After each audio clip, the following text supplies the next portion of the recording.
What's going on, everybody? It's Tully back again here. We're gonna make a quick video. I'm not gonna, go too crazy with it for right now because this is my first release of my prospect positional rankings for this 2024 NFL draft coming up. This is subject to change, of course, as I continue evaluation, but this is what I have to this point. I'm gonna make, like I said, a super quick video and just kind of discuss slightly what's going on with these positional rankings. Right now, pretty much the consensus, no question about it, that Caleb Williams is going to be the best quarterback in the draft. Um, I've talked about this multiple times on my mock draft videos. If you haven't checked those out, please do give me a like and a subscribe if you enjoy my content. But I do have Jaden Daniels as my quarterback two in this class right now over Drake May. Drake May is going to slot in as my third quarterback, and then after that, I have JJ McCarthy simply for the fact that he didn't attend the Senior Bowl. Um, we didn't really get to see a whole lot of him with the Michigan offense, with how heavy they like to run the football, so on and so forth. I pushed Bo Nix, Michael Penix down the board a little bit due to their kind of mediocre performance at the Senior Bowl. Some say they turned it on at the end. I thought the best quarterback at the Senior Bowl was Spencer Rattler, which leads me to my next quarterback. I pushed Spencer Rattler up the board over Bo Nix and Michael Penix Jr. Only reason I have JJ McCarthy sitting at 4 is because there is still a lot of unknowns with him. He's an obvious winner. Um, and until we see maybe the combine or something like that, we won't really know exactly how to grade him. So he's going to slot right in there at 4. I've spent Spencer Rattler at 5, Bo Nix at 6, Michael Penix Jr. at 7. A lot of these I only did 10, 10 of each. The wide receivers I did 15 because there's so many good ones. But after Michael Penix, I decided on Jordan Travis. I didn't really care for Joe Milton's or Michael Pratt's performance at the Senior Bowl either, so they're going to slot in at 9 and 10 for me there at the bottom of the list. Um, like I said, it's going to be a quick video, so we're just going to pump through these. I'm not going to give a ton of explanation, but this is just so you guys have an idea of my thought process to this point. Jonathan Brooks out of Texas, going to be my running back one. I just thought he was the most all around back coming out of the class. Trey Benson's a lot more exciting, but I could, he didn't have as productive as a year as Jonathan Brooks, but I still think he's going to be a starting running back in the NFL. Has kind of been mock drafting him to like the Panthers a lot because they definitely need to add something to their backfield with Miles Sanders not looking very good, and Chuba Hubbard is he's okay, but he's not going to be like an elite starter for you. I think they definitely need to add a running back to the offense and wide receivers, of course. Then after that, I have Blake Corum. I think he's going to be pretty good as well. I kind of, it's kind of cliche, but I've been mocking him like third round to the Chargers to go with Harbaugh there, especially um, if Eckler is gone, I could see them definitely going out and getting Harbaugh's guy there and Blake Corum. And then just to name some others, I have Bucky Irving next on the list there out of Oregon, Audric Estime out of Notre Dame, Ray Davis, Marshawn Lloyd out of USC, Dylan Johnson out of Washington, Dijon Edwards out of Georgia, and then I thought Dylan Lobby, or however you pronounce that. I thought he had a nice Senior Bowl as well. He looked good catching the ball, kind of short, stout type of running back. I don't know. Could be an option there at my 10th overall running back at this time. I do want to study the running back position a little bit more than I have to this point because there are some kind of sleepers down the board. Asheen Ali, or however you say it, out of Marshall. He looked pretty explosive at the Senior Bowl. I thought from the little bit that I saw him, but then he got injured, so he might make the list possibly. We'll see. I do have to, like I said, evaluate that a little more than I have. Wide receivers: Marvin Harrison Jr. Pretty much everyone's overall consensus number one. Um, you might find a person or two out there that likes Malik Neighbors more. even Roma Dunze. I mean, Mel Kiper has Roma Dunze as the number 2 wide receiver coming off behind Harrison and has Malik Neighbors at 3. I personally, more to the consensus here, have Marvin Harrison Jr. at 1, Malik Neighbors at 2, Roma Dunze's at 3. That's going to be my top tier wide receivers there, just those 3. So those are like the A plus tier, if you want to say that. Slotting in at the A minus tier, we're looking at Brian Thomas Jr., Troy Franklin. I got Lad McConkey in the A minus tier. I have him above guys like Keon Coleman, A.D. Mitchell, Xavier Worthy. I just think Lad McConkey is going to be an excellent player in the league. It gets open. That's what you want out of a guy. And, I try not to um, I try not to comp white receivers with white receivers, but it kind of just, it's not done on purpose. It's just, it has nothing to do with the color of the skin color of the player. It's just, it just seems to work better when you think of it that way. I don't know how to explain it, but I definitely like comping Lad McConkey similar to, I think he's going to be a slot menace, kind of similar to maybe like a Julian Edelman type in the league. That's what I kind of view him as. Um, Keon Coleman is going to come in there next, like, probably the best combat catch wide receiver in this draft. Then after that, I've got A.D. Mitchell. I slightly like Roman Wilson, Ricky Pearsall a little more so than Xavier Worthy, but just because Xavier Worthy is just an explosive playmaker. Let me just kind of take that back and rephrase. Um, I think Ricky Pearsall and Roman Wilson are going to be great, sure-handed wide receivers. I think Xavier Worthy is more explosive, and he's definitely he's probably going to be the fastest wide receiver in this class. So because of that, I have him slightly above those two. But Roman Wilson, had a great Senior Bowl. So did Ricky Pearsall. I kind of pushed them up the board a little bit. Jalen Polk did nothing to fall. Usually I had him slotted maybe behind Xavier Worthy or maybe a bump above him behind A.D. Mitchell in this class. But, I still think he's going to be a very good wide receiver. But Roman Wilson, Ricky Pearsall kind of stole my heart a little bit. Definitely giving them some love, moving them up. Then after Jalen Polk, we have Jerry Rice's son, Brendan Rice. I slotted Xavier Legette down the board a little bit for me due to the injury that he had at the Senior Bowl. And plus, injury or not, these other guys just look the part for me. I think I don't want to compare him to like Treylon Burks, but Xavier Legette is kind of the Treylon Burks of this draft class if you want to kind of look at it that way. I mean, Treylon Burks was comped to a Debo Samuel coming out. That's what this guy's kind of being comped as well. So it kind of fits in there. Not saying he's going to turn out to be as crap as Treylon Burks, but I moved him down the board slightly because of the comp, to the injury, and he looked okay at the Senior Bowl for what he did perform. He was not on the level of Roman Wilson, let's just say, or Lad McConkey. So I moved him down the board a little bit for me. And then lastly, Jermaine Burton out of Alabama is going to slot in as my 15th wide receiver. Tight end, I need to spend a little more time looking over these, but I do, I know, obviously Brock Bowers, no question about it, is the best tight end in this draft. Going to be probably a top 5 pick in the draft. Jatavion Sanders is an easy second for me out of Texas. And then that's where it starts to kind of get a little clouded when you're looking at these guys. I think Jaheim Bell, he looked great at the Senior Bowl. I think he's going to be the 3rd tight end off the board in this draft. And then after that, we've got Cade Stover out of Ohio State. Ben Sinnott, he looked pretty good at the Senior Bowl, but he didn't do anything to knock your socks off. He's definitely up there, though. Theo Johnson out of Penn State.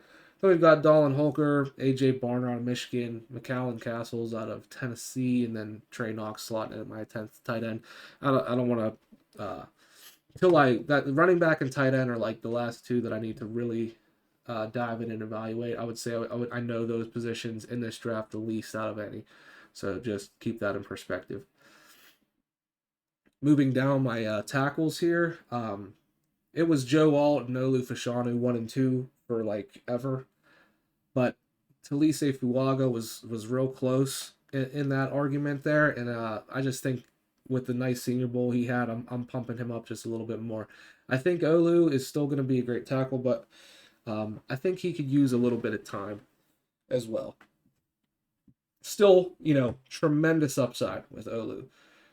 And he very may well could be the number one tackle in the draft. I don't know. I think he needs a little bit more work. And with the way that Talise Fuaga showed pass protection at the Senior Bowl, because that was the concern. We know he's a mauler in the run game, and he killed it on pass pro. So with that being the case, I moved him up to my tackle too. So as it sits right now, Joe Alt's my one still. Then Fuaga is my two. Olu slots in at 3, and then we've got J.C. Latham at 4, Amarius Mims at 5, Tyler Guyton at 6, which he moved up the board for me. Tyler Guyton with the Senior Bowl as well. And then we have Jordan Morgan, Kingsley Suamataia, Patrick Paul, and Zach Zinner rounds out the top 10 for me there. Moving on to guard, Graham Barton and Troy Faltanu both played tackle in college, but they profile as a guard. Graham Barton played all positions on the line, so we'll just make that statement. But I basically just put, if a guy could play multiple positions or whatever, I put him in the ranking of where I think he will end up in the NFL. So Graham Barton's my number one guard in the class. After him, I've got Troy Faltanu, Christian Haynes, Cooper Beebe, Christian Mahogany. Dominic Pooney might move up my list a little bit.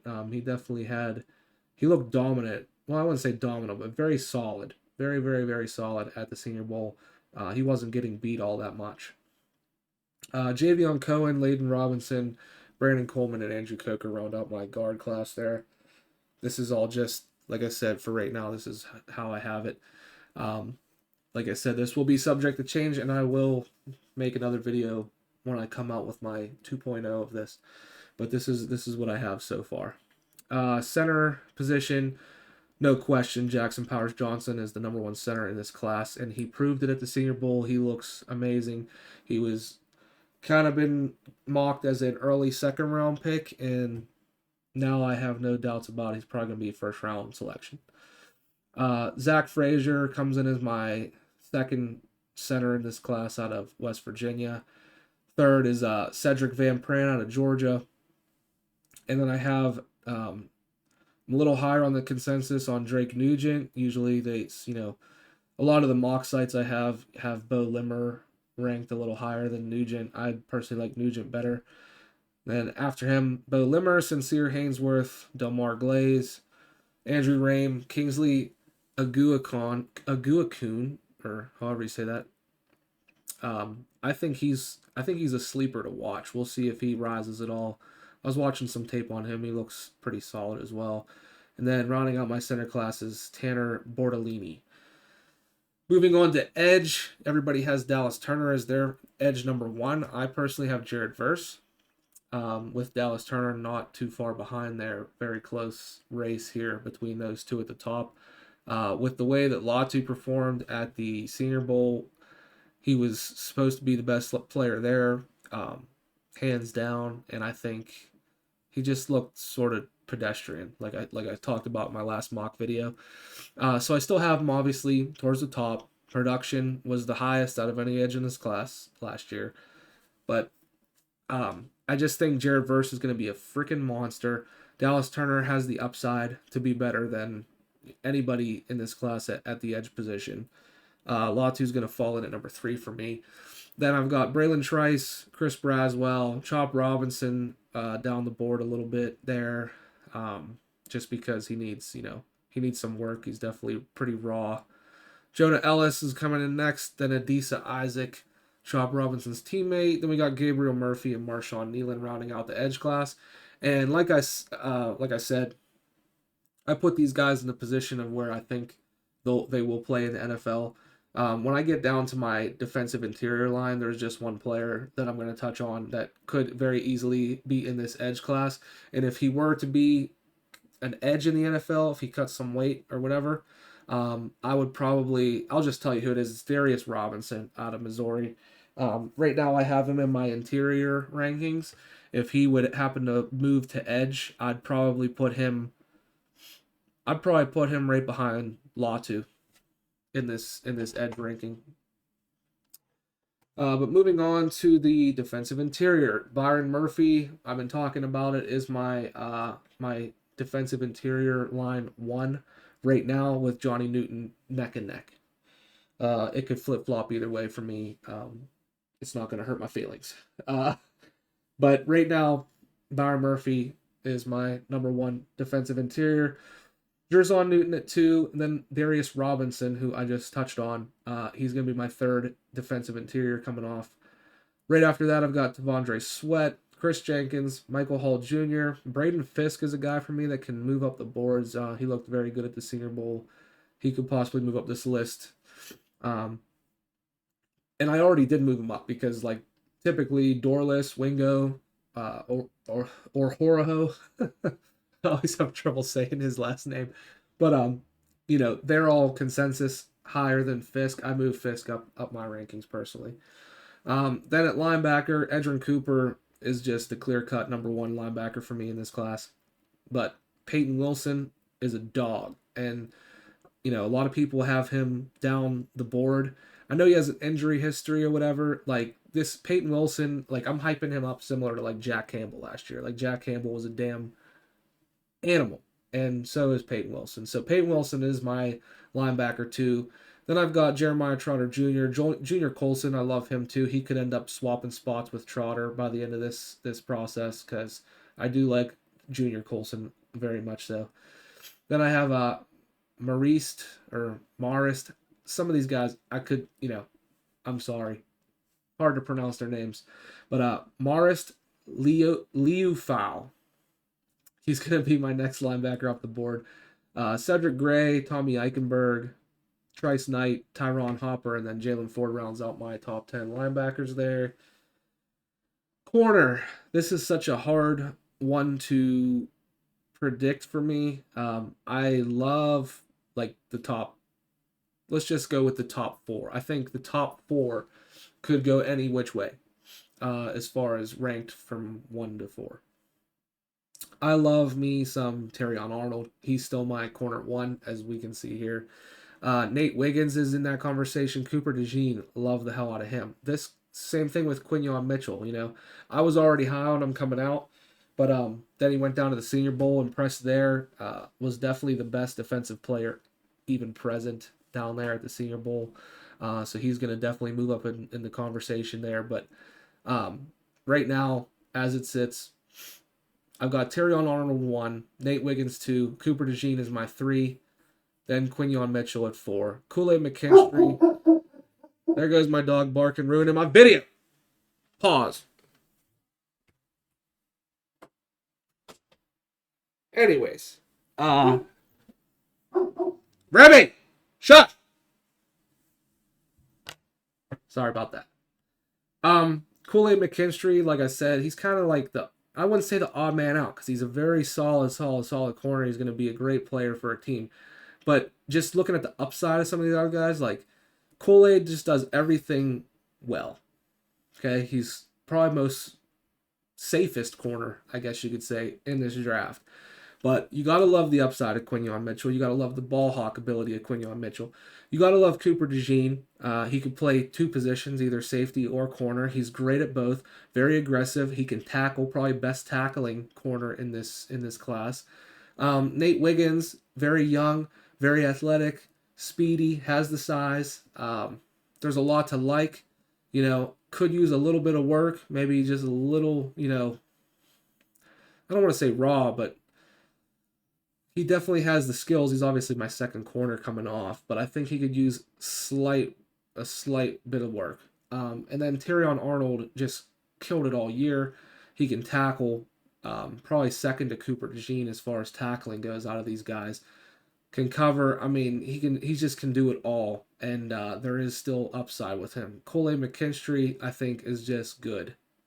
Is the only way I can really put it is why I have him as my 5th corner coming off. And then Rakestraw, after those top 5 guys, Rakestraw is the clear number 6 for me, period. I could swap Kamari Lassiter and TJ Tampa, but right now I have it as Lassiter, then Tampa. Kalen Carson is kind of just like, I'm not super high on a lot of the other guys in this class, so he kind of just fits in there at 9. Mike Sarah still might move up the list for me. I love Mike Sarah still out of Michigan. He's also another player that I could see possibly moving to safety if you need. Um, Even Kool-Aid. I was listening to Bangle, I think, yesterday. You guys watch him.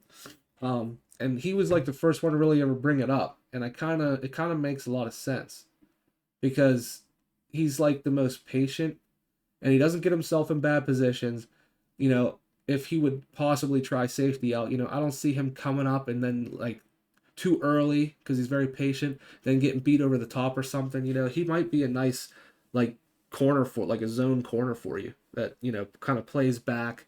He definitely has good enough closing speed on the ball. Uh, but yeah, I could see him possibly excelling at that position. You never know. And then lastly, to end this video out, I'm not going to make it too long, like I said, is the safety class. I have Tyler Nubin.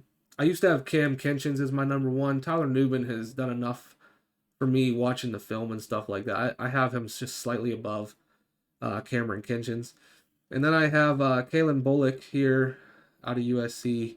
He's going to be my number 3. Jaden Hicks, another safety that I really love. So he's kind of been down the board, but he's moving up quickly for me the more I watch of him. So he could even maybe slot in behind Kinchins there.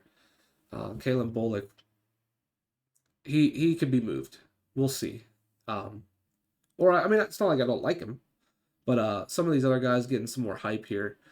Then I have Tyke Smith, Javon Bullard. I'm not super high on Bullard. He might even move down my list a little more than he already is. Still, right now I think he's my 6th safety. After that, I have Bo Braid out of Maryland, then Cole Bishop out of Utah, James Williams out of Florida, and then Titan Oladapo. Rounds out my safety list. And just wanted to pop in, make a quick video for you guys, kind of give you an idea of my thought process when I do these mock drafts. This is how I have these players ranked positionally right now. Like I said, subject to change. It's going to be a long draft process, so there's going to be a lot more videos coming out.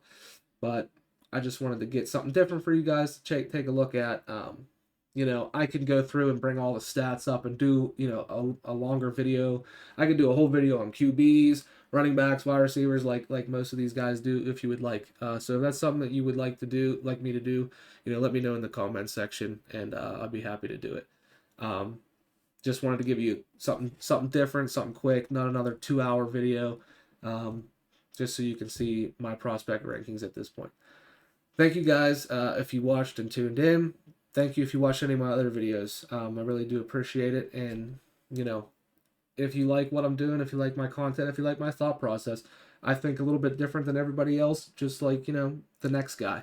So getting different looks from different people's brains is always, it's always going to help figuring out where teams might end up picking. I mean, we still obviously have to wait for free agency to hit before we can really have a good idea of what the needs are. But it's always fun to kind of get started early on this stuff.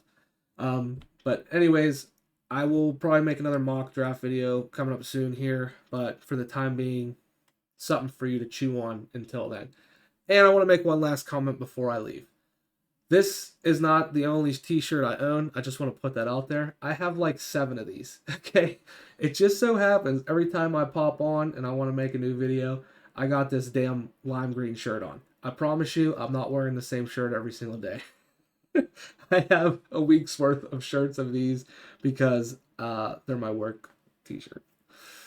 But anyways, I just want to put that out there. But thank you guys again for tuning in. It's Tooley, and I'll see you guys in the next video. Thank you.